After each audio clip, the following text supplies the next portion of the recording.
자, 이어서 기억과 인지 과정 4페이지 내용을 정리하도록 하겠습니다. 여기는 앞에 있는 것들보다 빨간색이 많이 보이시죠? 3번 정도 기출이 됐다라고 보시면 되고요. 초인지에 관한 거가 2020학년도 초인지와 부호와 인출이 이렇게 출제가 됐었고요. 그 다음에 간섭 문제가 2019학년도에 출제가 됐습니다.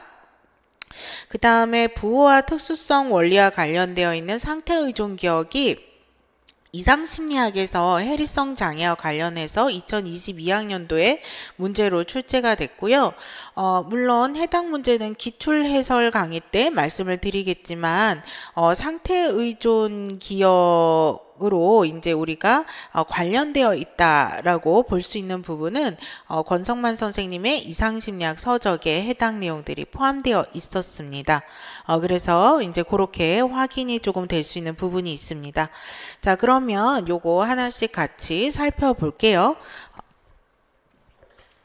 자, 우선은 우리의 어떤 기억의 시스템은 애키슨과 시프린의 기억 모형, 중다기억 시스템 모형을 따라서 자극에 대해서 감각기억과 단기 혹은 작업기억, 처음에는 단기기억이라고 명칭화했고 이후에 베일리가 작업기억이라고 명칭을 또 부여를 하게 됩니다.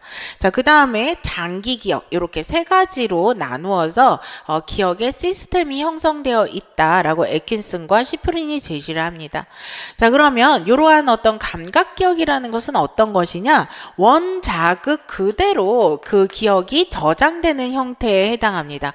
감각기억이죠. 그러니까 눈으로 본 것, 귀로 들은 것, 그것을 그 자체로 기억 정보에 들어오게 되는 것을 말을 하고요. 그렇기 때문에 이 기억을 모두 기억할 수가 없어요. 0.25초나 4초 내에 빠르게 소멸을 하는 기억을 얘기합니다. 여기에서 이제 유명한 실험은 스펄링의 이제 영사적 기억에 관한 영사적 기억에 관한 실험입니다. 이거는 어떤 실험이냐면 이제 스펄링이 이제 어떤 단어나 숫자들을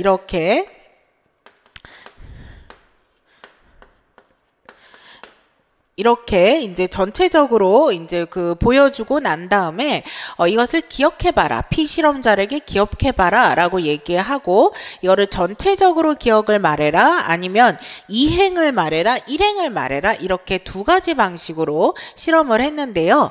이런 실험 결과 전체적으로 말해봐라 라고 하는 것보다 이행, 삼행을 말해라 라고 하는 부분 보고가 더 인출과 기억을 잘하더라 라는 것이 이제 해당 실험이었고 방향적 기억은 우리가 청각적 기억을 얘기하고 영사적 기억은 시각적 기억을 얘기하는데 방향적 기억인 청각적 기억이 영사적 기억보다 더 오래 가더라. 이러한 특징들을 이제 감각 기억에서 아실 수가 있습니다.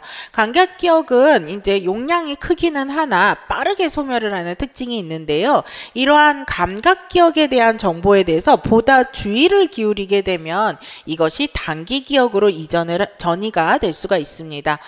이 단기 기억은 감각 기억보다 조금 더 오래 해당하는 20에서 30초 이제 주의를 기울인다면 20에서 30초 정도 기억을 유지할 수 있는 기억의 단계고 그 이후에는 소멸이 됩니다. 그래서 이때는 언어적으로 시각적으로 이제 어느 정도 기억을 부호화하는 것들이 가능하고요. 이 단기 기억에서 가장 중요한 것은 청킹의 개념입니다.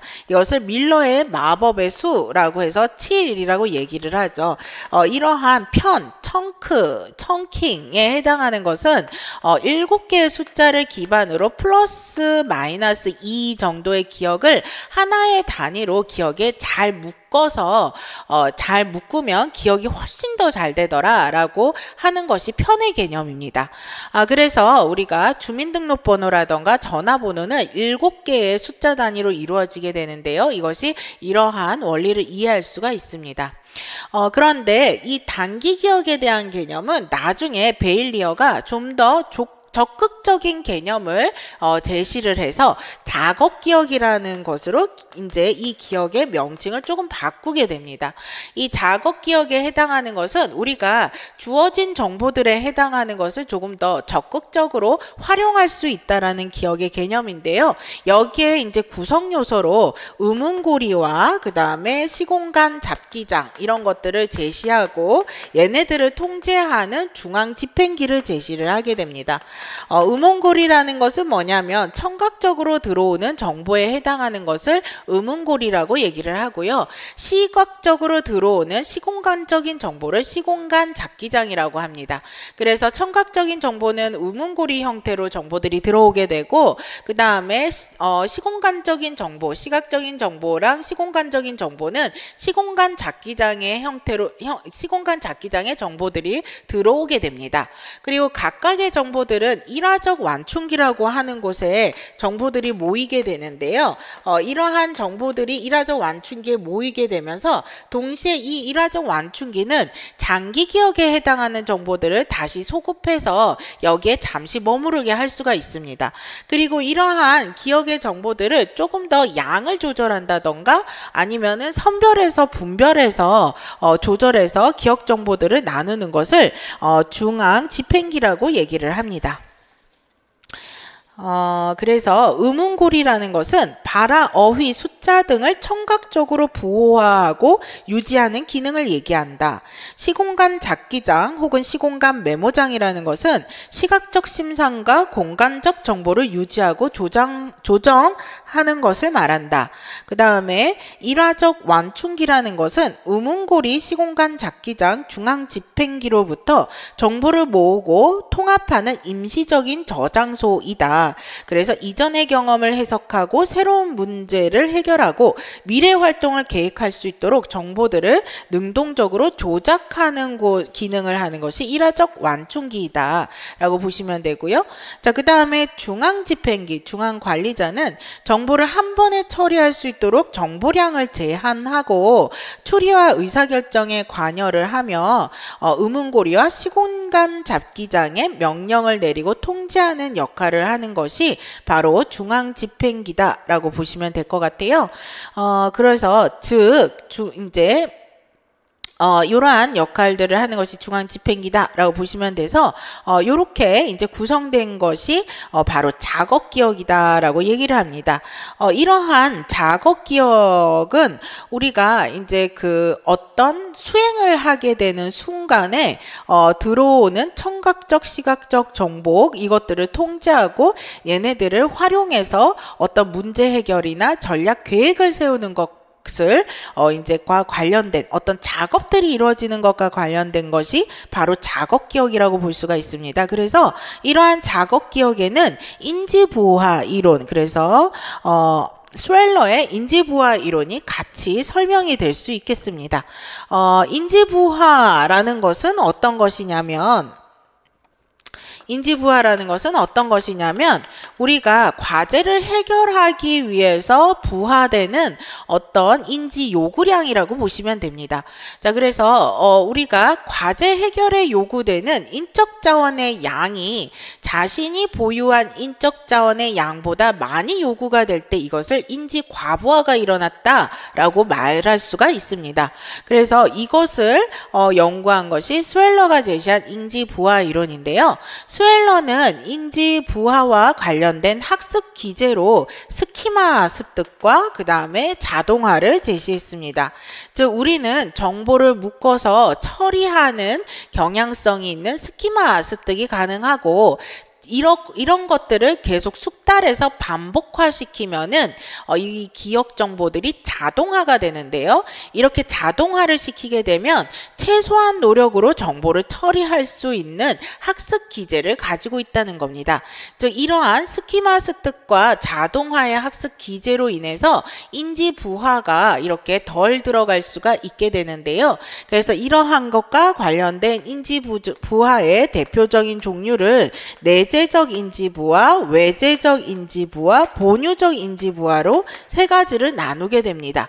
내재적 인지부화는 과제 자체가 난이도가 높아서 어려워서 발생하게 되는 인지부화를 내재적 인지부화라고 하고요. 외재적 인지부화라는 것은 부가적인 다양한 자료들이 제시가 되거나 교수를 하는 전략들 이런 것들에 의해서 이제 발생하게 되는 것이 외재적 인지부화라고 보시면 됩니다. 그리고 본유적 인지부화라는 것은 본인이 학습과 관련해서 얼마만큼의 정신적 노력을 들이려고 하는가와 관련되어 있는 것이 본유적 인지부화입니다. 그래서 본인이 이제 어느 정도 할 수 있을 만한 것에 관한 어떤 마음이 들게끔 과제가 제시가 되어야지만 이러한 학습과 관련된 정신적 노력에 해당하는 본유적 인지부화 부분들이 관련해서 잘 작동이 될 수가 있습니다. 자, 그래서 이렇게 세 가지 종류, 내재적, 외재적, 본유적 인지부화로 나누어지게 되고요. 이것이 이제 단기 기억과 작업 기억에 이제 관련된 이론과 특징이라고 보시면 됩니다. 그래서 감각 기억은 아까도 다시 말씀드렸다시피 원자극 그대로 저장돼서 빠른 시간 안에 소멸이 되지만 이 감각 기억의 정보를 조금 더 주의를 기울여서 있게 되면 20-30초 정도 기억을 유지하게 할 수 있는 것이 단기 기억입니다. 이 단기 기억은 마법의 수 7, 즉 편을 통해서 기억을 하면 기억이 좀 더 잘 되게 되고요. 그 다음에 이러한 단기 기억에서 기억에 해당하는 정보를 계속 암송을 하거나 이러한 방식으로 시연을 하게 되면 단기 기억 정보가 장기 기억으로 정보 전이가 돼서 저장이 되게 됩니다. 그래서 그 과정을 기억이 부호화가 장기 기억으로 이루어지게 되는 것을 단기 기억의 기억이 장기 기억으로 이렇게 저장되는 과정을 부호화라고 얘기하고요. 장기 기억의 정보를 다시 단기 기억 수준에서 떠올리는 것을 인출이라고 얘기를 합니다. 이러한 장기 기억은 기본적으로 용량이 무제한입니다.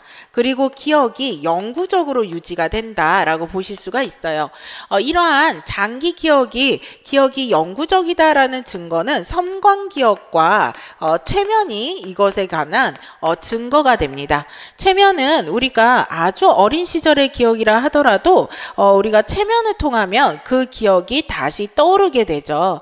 그리고 섬광 기억이라는 것은 우리가 이제 어떤 그 특정 충격적인 혹은 강한 사건이 있을 때 그 사건에 관련되었을 때 그 당시의 기억은 아주 오랜 시간이 지나더라도 선명하게 기억을 하더라라는 것을 섬광 기억이라고 합니다.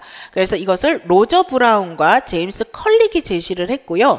아주 중요하거나 놀라운 사건을 경험했을 때는 이것과 관련된 내용이나 당시 상황을 매우 자세하고 선명하게 기억하며 지속적으로 기억을 하더라라는 것이 바로 섬광 기억이다라고 보실 수가 있겠죠. 그래서 이것이 장기 기억의 용량이 무제한이고 영구적이다라는 것을 증명하게 되는 기준이 되는데요. 이러한 장기 기억은 일화적이고 혹은 의미론적으로 많이 부호가 되며 부호화가 되며 그리고 의미론적으로 우리가 기억을 부호화할 때 가장 효과적입니다. 다시 말해서 예를 들어 글자의 모양을 단순 암기하게 되는 것은 효과적이지 않고 그 글자의 의미와 내용을 기억하는 것이 장기 기억으로 기억이 잘 저장이 된다라고 보시면 됩니다. 그렇다면 장기 기억이 이렇게 무제한이고 기억이 영구적임에도 불구하고 우리는 왜 망각이 일어나게 될까라고 했었을 때 이러한 망각이 일어나게 되는 가장 일어나는 것은 기억이 사라졌다기보다는 인출 실패가 원인이라는 겁니다. 그래서 이것은 인출을 실패한 것이다라는 정도로 보게 되고요. 그러면 인출 실패를 증명하게 되는 대표적인 현상이 뭐냐? 이것을 설단 현상이라고 얘기를 합니다.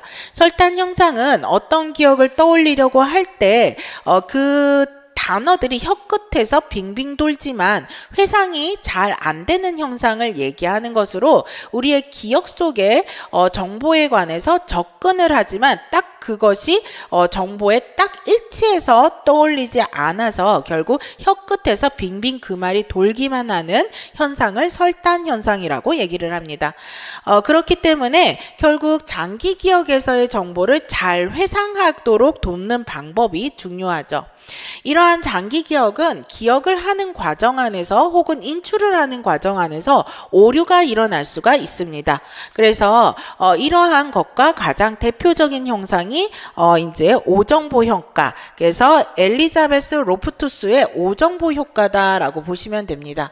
오정보 효과라는 것은 뭐냐면 우리가 장기 기억으로 기억을 이제 그 저장을 할 때나 기억을 인출하는 과정 안에서 미묘한 오정보에 노출이 될 경우에는 그 정보를 잘못해서 기억을 하게 되는 현상을 얘기합니다. 그래서 정보를 저장하거나 인출하게 되는 과정에 어떤 미묘한 오정보에 노출이 되면 우리가 이러한 기억을 잘못해서 기억을 하는 것을 오정보 효과라고 얘기를 합니다. 자, 그래서 이러한 장기 기억이 어떤 특징이 있느냐, 기본적으로 어떤 분류 체계를 가지고 있느냐를 설명한 것이 스콰이어와 놀턴의 장기 기억 분류 체계입니다. 그래서 가장 크게 외형 기억과 암묵 기억으로 나누게 됩니다. 외형 기억은 의도적으로 회상을 할 수 있는 기억을 말하고요. 암묵 기억은 의도적으로 기억을 하지 않았는데도 기억이 되는 것을 암묵 기억이라고 얘기를 합니다. 외형 기억은 의도적으로 회상해서 기억이 될 수 있는 것을 외형 기억이라고 하고요. 암묵 기억은 의도적으로 기억을 하지 않았는데 또 의도적으로 이것이 하려고 하지 않았는데 이루어지는 것을 암묵 기억이라고 합니다. 그래서 외형 기억을 해마의 영역이라고 하고 암묵 기억은 해마의 이외의 영역이라고 설명을 하게 되죠. 이러한 외형 기억의 종류로는 의미 기억과 일화 기억이 있습니다. 의미 기억과 일화 기억으로 이것을 구분한 사람은 툴빙이라는 사람이고요. 의미 기억은 일반적인 사실에 관한 기억을 말합니다. 그리고 일화 기억에 해당하는 것은 개인적인 사실에 해당하는 기억을 말합니다. 일반적인 사실에 해당하는 사실적 정보라는 것은 우리가 이제 몇 월 며칠이 크리스마스냐, 뭐 이런 것들에 해당하는 것을 말을 하죠. 그래서 이제 백과사전적 기억을 말을 합니다. 그러나 일화 기억이라는 것은 본인이 개인적으로 보고 듣고 행동한 것에 대한 기억이기 때문에 이것은 언제 무엇을 듣고 행동했는지에 관한 특정 시간과 장소가 중요한 기억을 일화 기억이라고 합니다. 특정 시간과 장소에서 있었던 정보에 대한 기억이 일화 기억이기 때문에 이러한 일화 기억을 자서전적인 성격이 강한 기억이다라고 얘기를 하고요. 의미 기억은 특정 시간이나 장소 이런 것들이 중요하지 않은 기억이기 때문에 이거는 백과사전적 기억이다. 백과사전적 성격의 기억이다 라고 말을 하게 됩니다. 자, 그 다음에 암묵 기억에 해당하는 것은 우리가 이제 절차 기억과 그 다음에 점화, 그 다음에 연합 기억, 그 다음에 비연합 기억으로 나누어지게 됩니다. 여기에서 이제 절차 기억이 중요한데요. 절차 기억에 해당하는 것과의 분류 방식으로 위노그라드나 아니면은 스콰이어는 이제 이것을 나누는 방식을 또 하나 서술기억과 절차기억으로 나누어서 설명했습니다.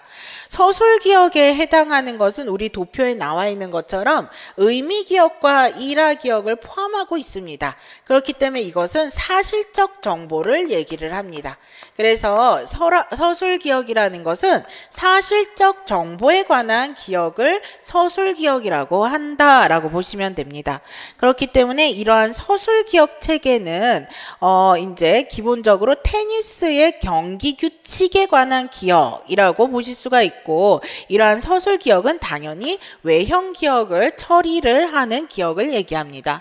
그런데 절차 기억은 그런 것이 아니라 어떤 행위나 그 다음에 기술에 대한 조작, 그 다음에 요런 것들에 관한 기억을 행위나 기술 조작에 관한 기억을 이제 절차 기억이다라고 보시면 됩니다. 행위, 기술, 조작에 관한 기억을 포함하고 있기 때문에 이것은 이제 테니스의 경기 규칙이 아니라 테니스를 어떻게 치는가에 관한 운동이나 기술적인 어떤 기억을 절차 기억이라고 얘기를 합니다. 이러한 절차 기억, 자전거 타기, 타이핑하기, 그 다음에 설거지하기 이런 것과 관련된 것이 절차 기억인데 이러한 기억은 다분히 무의식적이기 때문에 암묵적 기억과 관련이 있을 수밖에 없습니다. 자, 그래서 이렇게 나누어질 수가 있는데요. 이러한 암묵적 기억의 대표적인 것이 점화가 있습니다. 점화는 중요하죠. 이 구조화의 이제 맨 아래쪽의 점화는 파란색으로 색채가 되어 있습니다. 점화는 먼저 제시된 자극이 암묵적 기억에 작용해서 이후에 제시된 자극의 처리에 영향을 미치는데요. 이것은 암묵적 기억에 포함이 되기 때문에 먼저 제시된 자극이 내 암묵적 기억에 작용하기 때문에 어째서 이후 제시된 자극을 처리하는데 영향을 미치는지는 인지를 하지 못합니다. 그렇지만 영향을 미치는 것이 점화 현상입니다. 대표적으로 영화관에 봤었을 때 대표적인 광고 기법 중에 하나로 인식하지 못할 정도의 빠른 속도로 특정 회사의 콜라에 관한 어떤 이미지를 짧게 이제 영화 중간중간 넣었을 경우 소비자들이 영화가 끝나고 나서 그 영화관에서 짧게 제시가 된 그 제품의 콜라를 사 먹더라. 그것을 인지하지 못했다 하더라도 사 먹더라 라는 것이 점화 현상의 가장 대표적인 현상이고 이러한 점화 현상은 우리가 감각과 지각에서 배웠던 역하 자극, 역치하 자극과 관련이 있다고 말씀드린 것으로 제시되는 정보가 그렇게 우리가 인식하지 못할 정도로 역하 자극, 역치하 자극에서 처리가 됐음에도 불구하고 행동에 영향을 미친다는 것을 보여줄 수 있는 것이 점화입니다. 그 다음에 연합은 고전적 조건 형성에 따라서 우리가 기억에 영향을 미치는 것이고 그 다음에 비연합은 반사 반응으로 이러한 어떤 연합적 학습보다도 원초적인 것에 의해서 기억 처리가 되는 것을 말합니다.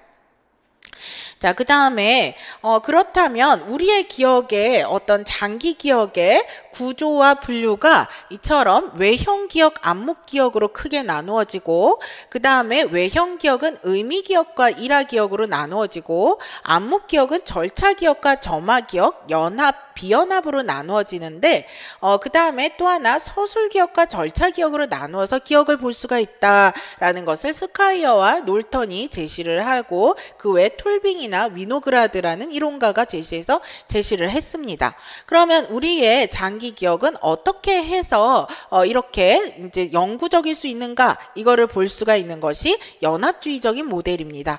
우리의 장기 기억은 체계적으로 조직화되어 있고 같은 군으로 군집화되어 있다라는 것입니다. 이렇기 때문에 우리의 기억은 이렇게 군집 덩어리로 되어 있어서 우리가 장기 기억 구조 속에 남게 되고요. 이것을 증명하는 대표적인 모델이 활성화 확산 모델이다라고 보실 수가 있죠. 이러한 활성화 확산 모델을 이제 제시한 사람은 콜린스와 로프터스입니다.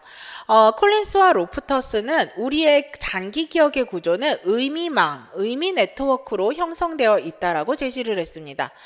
그래서 빨간이라는 색깔과 소방차, 그 다음에 트럭, 그 다음에 뭐 버스 이런 것들이 연결고리가 이렇게 만들어지듯이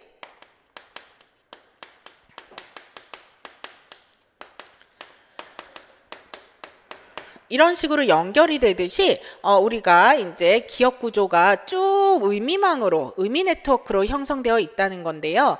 여기에서 각 각각의 단어에 해당하는 것을 노드라고 얘기를 하고 여기에 사이에 이어지는 연결을 경로라고 얘기를 합니다. 그래서 이러한 어떤 의미망은 노드와 경로로 구성되어 있고 이 경로의 길이가 짧을수록 빨강과 이제 이 소방차는 이 경로의 길이가 짧은데요. 이것이 짧을수록 연학 강도가 높고 그 다음에 빨강과 트락은 이제 이러한 경로가 긴데요. 이렇게 경로의 길이가 길수록 연학 강도가 낮습니다. 그래서 이렇게 의미망에 따라서 이제 단어가 떠오르면서 단어가 확산되어서 연상이 되는 것을 활성화 확산 현상이다. 활성화 확산이 된다라고 얘기를 하게 됩니다.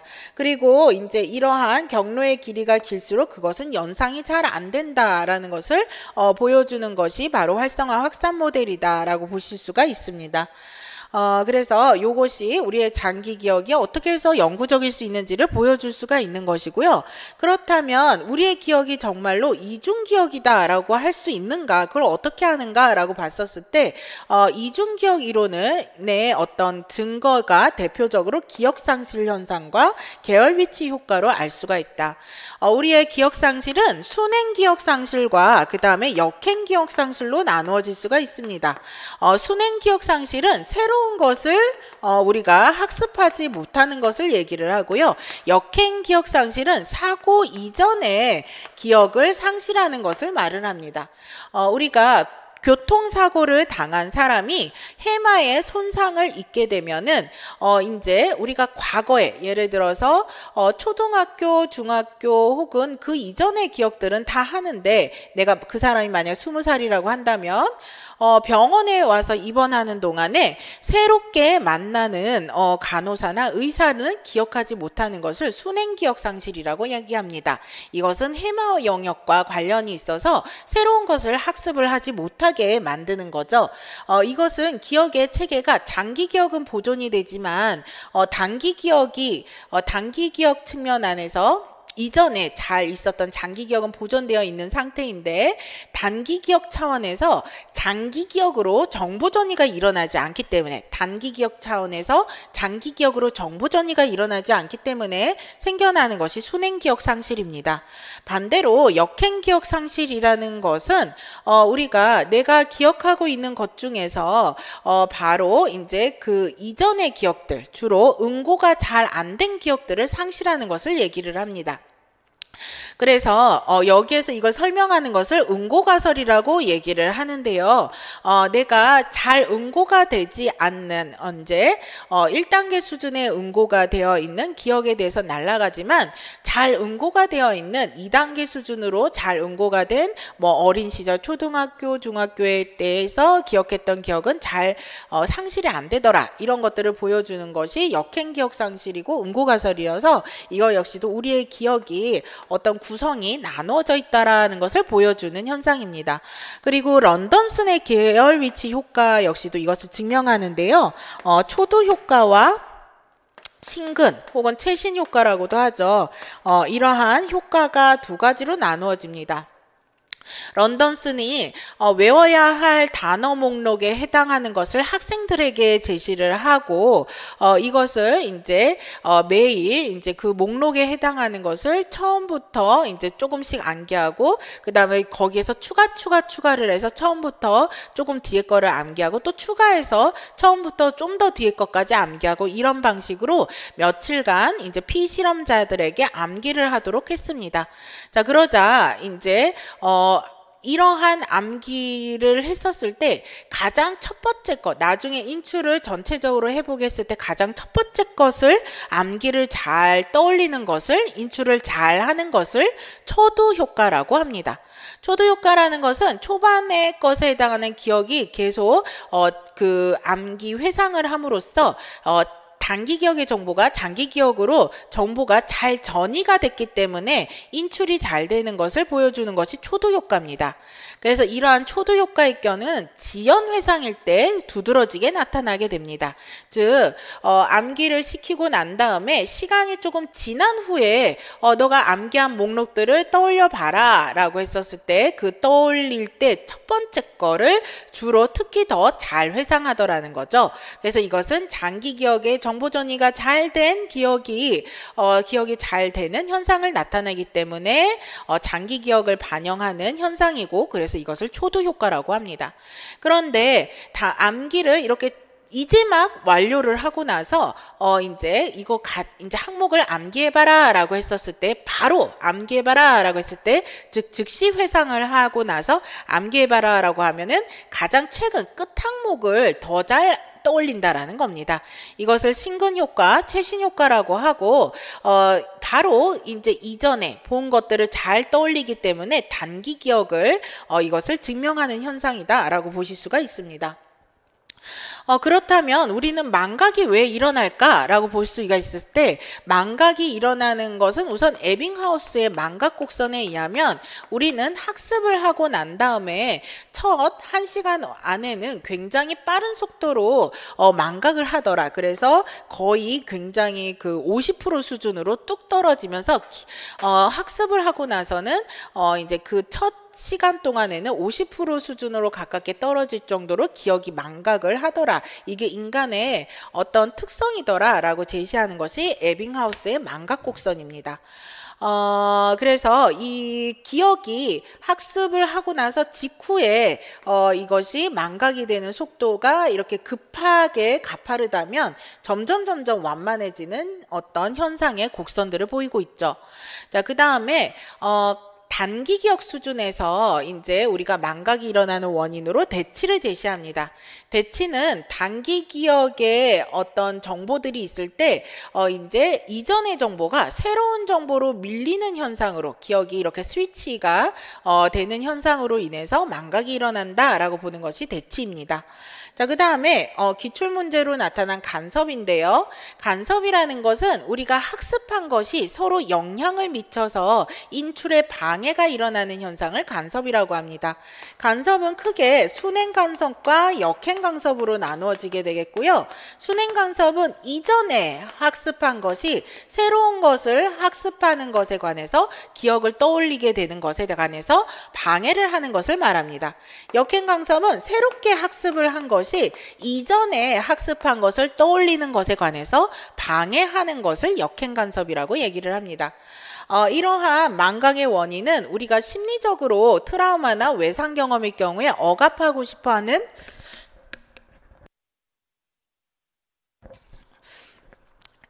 억압하고 싶어하는 심리적인 요인이 원인일 수가 있고요.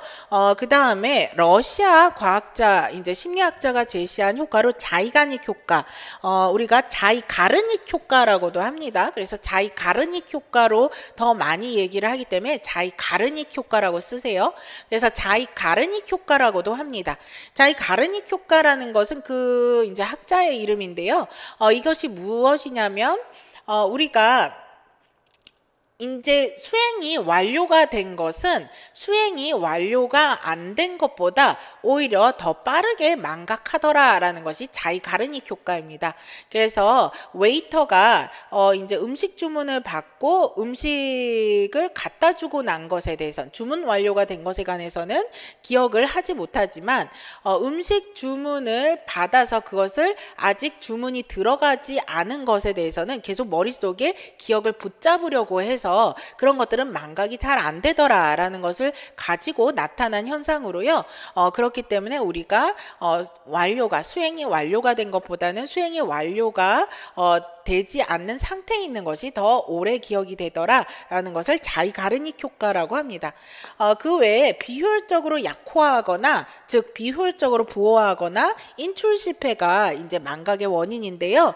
그래서 기억을 잘하는 기억 방법론과 인출을 잘하는 방법이 중요한데, 크레이크와 로카트는 처리 깊이 이론으로 제시를 하면서 우리가 의문 단위가 아니라 의미 단위, 그래서 의미 수준으로 처리를 해야지만 우리가 더 오래 기억이 남더라. 그것은 아까 장기 기억에서 의미론적 부호화가 가장 효과적이다라는 것과 관련된 내용이죠. 그리고 시험 방식도 마찬가지입니다. 시험 방식에서 대표적으로 유지형 시험과 정교형 시험으로 나누어지게 됩니다. 유지연 시험이라는 것은 반복적으로 암송하는 시험 방식을 얘기를 하고, 이것은 단지 단기 기억에서 계속 입으로 이 단어들을 달달달달 말하면서 정보를 재순환하는 것을 말합니다. 그리고 정교형 시험이라는 것은 체계화를 시키는 방식으로 정보 간의 연결고리를 만들어서 관련성, 논리적 관련성이나 이런 것들을 만들어서 시연을 해서 또 이제 처리를 하는 것을 얘기합니다. 그래서 선생님께서들 이제 감각기억, 단기기억, 장기기억, 감각기억, 단기기억, 장기기억 이렇게만 암기를 하게 되는 것은 유지형 시연이라면, 감각기억은 이러이러한 기억이기 때문에 짧고, 그런데 그거에 비해서 단기기억은 이렇게 주의를 기울이면 기억이 남게 되는 거, 그런데 이렇게 남게 되는 것을 우리가 잘 정보 처리를 하게 될 경우에는 장기기억으로 전이가 되는데, 장기기억은 영구적이기 때문에 이것이 기억이 오래 남는 기억 정보를 얘기한다. 이런 식으로 정보 간의 연결고리와 관계성을 가지고 얘네들을 구조화해서 논리적으로 연결해 가면서 암기를 하는 것, 이것이 정교형 시험이죠. 이렇게 하게 될 경우에는 오히려 유지형 시험보다 더 잘 기억이 된다. 즉 정보 전이가 더 잘 된다라는 겁니다. 그래서 유지형 시험은 이제 암송에서 정보 전이를 높이는 방식이고, 정교형 시험은 체계화시켜서 정보 전이를 시키는 방식인데, 유지형보다 정교형이 더 잘 기억이 되더라, 장기 기억으로 더 잘 정보 전이가 잘 되더라라고 하는 것을 알 수가 있습니다. 그 외에 기억술에 이제 어떤 장소와 연결을 시켜서 기억하는 장소법, 그 다음에 이제 쐐기 단어를 이렇게 딱 단어, 핵심적인 관련 단어를 쐐기 단어를 넣어서 기억하는 쐐기 단어법, 그리고 우리가 단어의 두문 문자를 이렇게 뽑아서 그걸 가지고 암기하는 약성어 기법 중에 약어법, 그 다음에 우리가 이제 그 얘네들을 어떤 이야기나 스토리와 관련해서 암기를 기억을 하는 이제 약문법, 이런 것들이 있죠. 요거는 잠깐만요. 중요하지는 않습니다. 중요하지는 않지만 이제 뭐 요런 것들은 워낙 이제 그냥 언급들이 잠깐씩 되는 것들이잖아요. 그래서 이제 이렇게 한 번씩 그냥 말씀을 드리고 넘어가게 되는 건데요.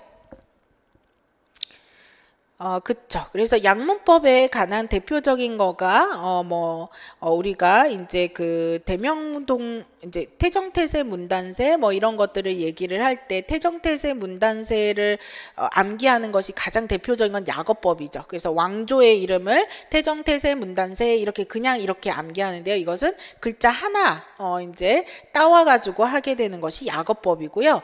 그 다음에 약문법이라는 것은 우리가 어떤 거를 암기를 할 때, 거기에 뭐 스토리를 만들어내는 것을 말을 하죠. 이것은 무엇이고 이것은 무엇이고 이것은 무엇이다, 이러면서 이제 암기하는 것이 약문법이다라고 보시면 되죠.